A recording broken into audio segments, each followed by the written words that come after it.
شام کے مشہور عالم دین شیخ طنطاوی کے مطابق واقعہ کچھ یوں ہے۔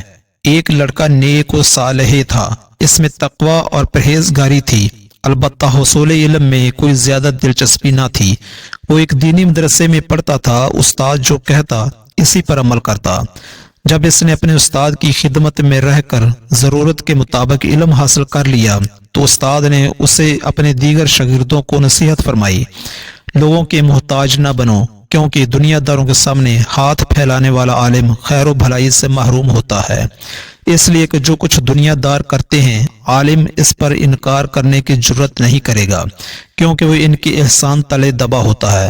لہذا تم میں سے ہر طالب علم جا کر اپنے باپ کا پیشہ اختیار کر لے اور اس سے معاش پیدا کرے، اور اپنے پیشے میں اللہ کا خوف اور تقوی ملحوظ خاطر رکھے۔ لڑکے اپنے اپنے گھروں میں چلے گئے۔ یہ لڑکا بھی استاد کی نصیحت سن کر اپنے گھر گیا اور اپنی ماں سے پوچھا، امی جان ذرا مجھے بتائیں کہ میرے ابو جان کا پیشہ کیا تھا، وہ کیا کام کرتے تھے؟ بیٹے کی اس سوال سے ماں گھبرا سی گئی اور پوچھا، بیٹے تیرے والد کا مدت ہوئی انتقال ہو چکا ہے، تمہیں اپنے باپ کے پیشے سے کیا لینا دینا جو یہ سوال کر رہے ہو؟ بیٹے نے اب اصرار کے ساتھ اپنے باپ کا پیشہ جاننا چاہا اور ماں اس سے ٹال مٹول کرتی رہی۔ جب بیٹے نے ضد کی تو ماں نہ چاہتے ہوئے بھی کہنے لگی کہ بیٹا جب تم بار بار مجھ سے اپنے باپ کے پیشے کے بارے میں پوچھ رہے ہو تو مجبوراً زبان کھولنی پڑ رہی ہے۔ اگر کوئی اچھا پیشہ تمہارے باپ کا ہوتا تو مجھے بتانے میں اس قدر تذبذب سے کام نہ لینا پڑتا، لیکن جب تمہارا اصرار ہی ہے تو سنو، تمہارا باپ چور تھا، چوری ہی اس کا پیشہ تھا۔ بیٹے نے ماں کا جواب سن کر کہا، امی جان استاد محترم نے تمام طلباء سے کہا ہے کہ جاؤ اور اپنے اپنے باپ کا پیشہ اختیار کر لو اور اس میں تقوی کا خیال رکھنا۔ اس کی ماں نے کہا، تیرا ناس ہو، بھلا چوری میں تقوی شاعری کیسی؟ یہ کیسی بات ہے؟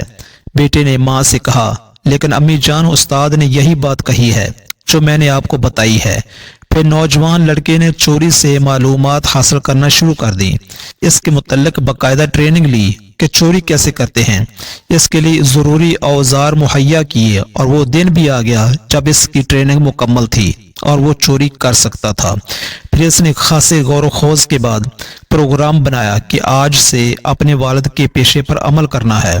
عشاء کی نماز پڑھ کر وہ لوگوں کے سونے کا انتظار کرتا رہا۔ جب لوگ سو گئے اور چاروں طرف سناٹا چھا گیا تو اس نے سب سے پہلے پڑوسی ہی کے گھر سے چوری کا آغاز کرنے کا ارادہ کیا۔ جب پڑوسی کے گھر میں داخل ہونا چاہا تو اسے اپنے استاد کی نصیحت یاد آ گئی کہ اپنے پیشے میں تقوی کا پاس و لحاظ رکھنا۔ اس نے دل میں کہا کہ پڑوسی کے گھر میں چوری کرنا اور اسے تکلیف دینا تو سراسر تقوی کے خلاف ہے، اللہ تعالیٰ سخت ناراض ہوگا۔ چنانچہ وہ پڑوسی کا گھر چھوڑ کر اگلے گھر کی طرف بڑھا۔ وہ یتیم بچوں کا گھر تھا کہ یہ یتیم بچوں کا گھر ہے، اس میں چوری کرنا تقوی کے خلاف ہے، کیونکہ اللہ تعالیٰ نے یتیموں کا مال کھانے سے منع فرمایا ہے۔ وہ یہ گھر بھی چھوڑ کر آگے بڑھ گیا۔ اسی طرح جب کوئی گھر آتا اور یہ چوری کرنے کا ارادہ کرتا تو کوئی نہ کوئی بات اس کے ذہن میں آ جاتی جس کو تقوی کے خلاف کہہ کر وہ آگے بڑھتا چلا جاتا، یہاں تک کہ ایک تاجر کا گھر آ گیا۔ یہ تاجر خاصا امیر آدمی تھا، اس کی صرف ایک ہی بیٹی تھی۔ چور نے کہا، ہاں یہ گھر ہے جس میں چوری کی جا سکتی ہے۔ پھر اس نے بہت سی چابیاں نکالی جو پہلے سے بنوا رکھی تھیں اور دروازہ کھول لیا۔ جب گھر کے اندر داخل ہوا تو دیکھا کہ گھر تو بہت بڑا ہے اور کمرے بھی بہت زیادہ ہیں۔ چنانچہ وہ گھر میں گھومنے لگا جیسے کوئی چور نہیں مہمان ہو۔ بالآخر اس کی نگاہ اس جگہ پڑ گئی جہاں مال رکھا ہوا تھا۔ اس نے تجوری کھولی تو وہ سونے چاندی اور روپے پیسے سے بھری پڑی تھی۔ چور نے تجوری سے مال نکالنا چاہا لیکن اسے اپنے استاد کی نصیحت یاد آ گئی اور کہنے لگا، استاد محترم نے تو تقوی اختیار کرنے کی بات کہی تھی۔ ہاں، پتہ نہیں اس تاجر نے اپنے مال کی زکوٰۃ نکالی ہے یا نہیں، کیوں نہ پہلے اس کی زکوٰۃ کا حساب کتاب کر لیا جائے۔ یہ سوچ کر اس نے حساب کتاب کے رجسٹروں کو نکالا، اپنے ساتھ لائی ہوئی چھوٹی سی لالٹین روشن کی اور اس کی روشنی میں رجسٹروں کی چھان بین کرنے لگا۔ وہ حساب کتاب کا بہت ہی ماہر تھا، چنانچہ اس نے جلدی جلدی پورے مال کا حساب کیا اور اس کی زکوٰۃ کا حصہ نکال کر الگ کر دیا۔ پھر وہ حساب کتاب میں اس قدر غرق ہو گیا کہ وقت کا احساس ہی نہیں رہا۔ اچانک اسے محسوس ہوا کہ فجر کا وقت ہو چکا ہے۔ اس نے اپنے آپ سے کہا تقوی کا تقاضا یہ ہے کہ پہلے نماز فجر ادا کی جائے اور بعد میں اپنا کام کیا جائے۔ وہ گھر کے آنگن میں آیا اور اس سے پانی لے کر وضو کیا، پھر نماز کے لیے اقامت کہنے لگا۔ گھر کے مالک نے جب اقامت کی آواز سنی تو گھبرا کر نیند سے بیدار ہوا۔ نیچے جھانکا تو دیکھتا کیا ہے کہ ایک چھوٹی سی لالٹین روشن ہے، پوری کھلی ہوئی ہے۔ سامنے ایک نوجوان نماز کے لیے اقامت کہہ رہا ہے۔ مکان کے مالک کی بیوی بھی جاگ گئی اور یہ دیکھ کر شوہر سے پوچھا یہ سب کیا ہے؟ مکان کے مالک نے بتایا اللہ کی قسم مجھے کچھ سمجھ میں نہیں آ رہا ہے۔ پھر وہ گھر کی دوسری منزل سے اتر کر اس نوجوان کے پاس گیا اور کہا کہ تمہارا ناس ہو، آہو تم ہو کون؟ چور نے کہا کہ پہلے نماز پڑھ لیتے ہیں، بعد میں بات ہوگی۔ مالک خاصا گھبرایا ہوا تھا۔ نوجوان نے اسے حکم دیا جلدی سے وضو کر کے آؤ۔ وہ وضو کر کے آیا تو نوجوان نے اس سے کہا چلو تم جماعت کراؤ۔ اس نے نوجوان سے کہا نہیں تم امامت کرو۔ نوجوان نے کہا کہ تم گھر کے مالک ہو اور زیادہ حقدار ہو کہ امامت کراؤ۔ مالک کے مکان کے لیے اس کی حکم عدولی کا کوئی تصور نہیں تھا، اسے اپنی جان کے لالے پڑے ہوئے تھے۔ اس نے جماعت کرائی، اب نماز اس نے کیسی پڑھی اللہ ہی کو اس کی کیفیت کا علم ہے۔ خوف اور رعب کے مارے اس کا برا حال تھا۔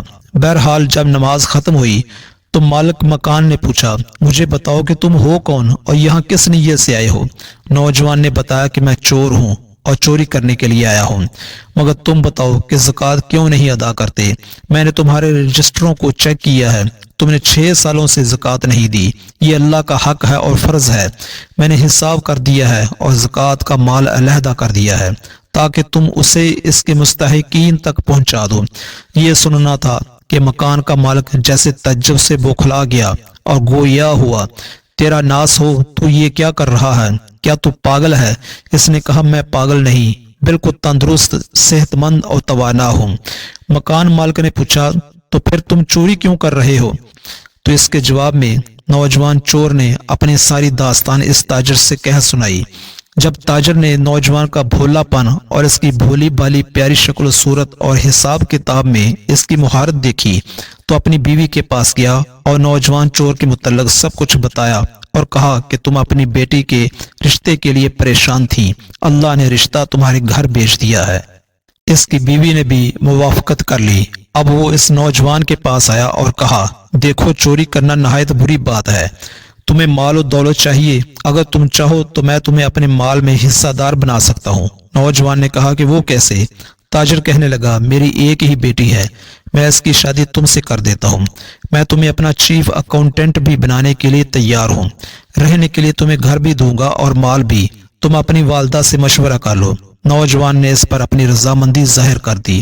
اس کی والدہ نے بھی اس رشتے کو سراہا اور اگلے دن اس تاجر نے گواہوں کی موجودگی میں اپنی بیٹی کی شادی اس نوجوان سے کر دی۔